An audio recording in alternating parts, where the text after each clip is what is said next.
দক্ষিণ আফ্রিকার কাছে হেরে ইংল্যান্ড দেশে চলে গেল কিভাবে, এমন প্রশ্ন তুলেছেন কুইন্টন ডিকক এবং ডেভিড মিলার পর্যন্ত।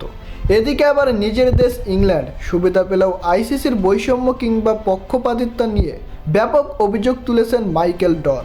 ধুয়ে দিয়েছেন রীতিমতন জয় শাহকে সবাই। তাতে আইসিসি মানে ইন্টারন্যাশনাল ক্রিকেটার কাউন্সিল নয়, ইন্ডিয়ান ক্রিকেট কাউন্সিল, সেটা আবারও স্পষ্ট। ম্যাচ শেষে দেশগুলোর দেশে ফেরা নিয়ে তৈরি হয়েছে ব্যাপক অনিয়ম এবং পক্ষপাতিত্ববোধক সিদ্ধান্ত। প্রিয় দর্শক, আপনারা যদি জানেন গত 1 তারিখে ওয়েস্ট ইন্ডিজ ভারতের বিপক্ষে হেরে গেছে, কিন্তু তারা এখন পর্যন্ত আজ 8 তারিখ হয়ে গেছে, 1 সপ্তাহ ধরে তারা টিম হোটেলে বন্দী। এখন পর্যন্ত তারা দেশে ফিরতে পারেনি। ভারত তাদের জন্য কোনো ব্যবস্থা করেনি। এদিকে 4 তারিখে দক্ষিণ আফ্রিকা নিউজিল্যান্ডের বিপক্ষে হেরে গেছে। রাতেই ভারত ত্যাগ করার কথা ছিল তাদের, কিন্তু সেটা হয়নি। এখন পর্যন্ত 4 দিন ধরে হোটেলে বন্দি দক্ষিণ আফ্রিকা।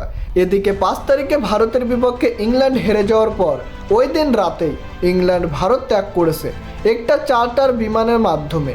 আর এরপরেই সবাই রীতিমতন বিসিসিআই থেকে শুরু করে আইসিসি পর্যন্ত সবাইকে ধুয়ে দিচ্ছে। ইংল্যান্ড সুবিধা পেলেও বাকি দলগুলো কেন চার্টার বিমানের সুবিধা পেল না, এ ব্যাপারে কুইন্টন ডিকক বলেন, এটা সত্যিই লজ্জাজনক আইসিসি। আমরা এখন পর্যন্ত কোনো সাড়া পেলাম না, কিন্তু ইংল্যান্ড আমাদের আগে চলে গেল কিভাবে? ওয়েস্ট ইন্ডিজ ও দক্ষিণ আফ্রিকা শুধু অন্ধকারে পড়ে আছে এখনও।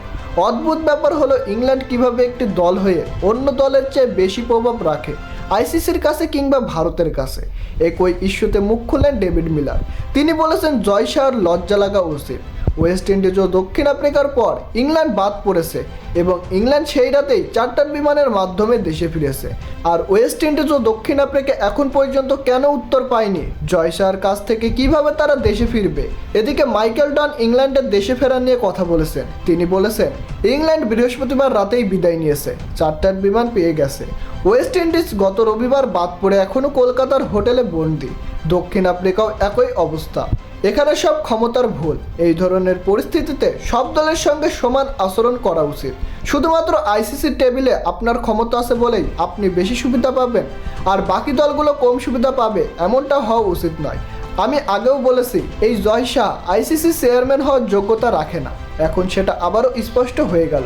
হোক সেটা আমার দেশ ইংল্যান্ড, কিন্তু বিশ্বকাপে অংশগ্রহণ করা প্রত্যেকটা দলের সমান অধিকার রয়েছে। তো প্রিয় দর্শক, কুইন্টন ডিকক এবং ডেভিড মিলার এবং মাইকেল ভনের মতামতের সাথে আপনারাও কি একমত তা জানিয়ে দিন আমাদের কমেন্ট বক্সে।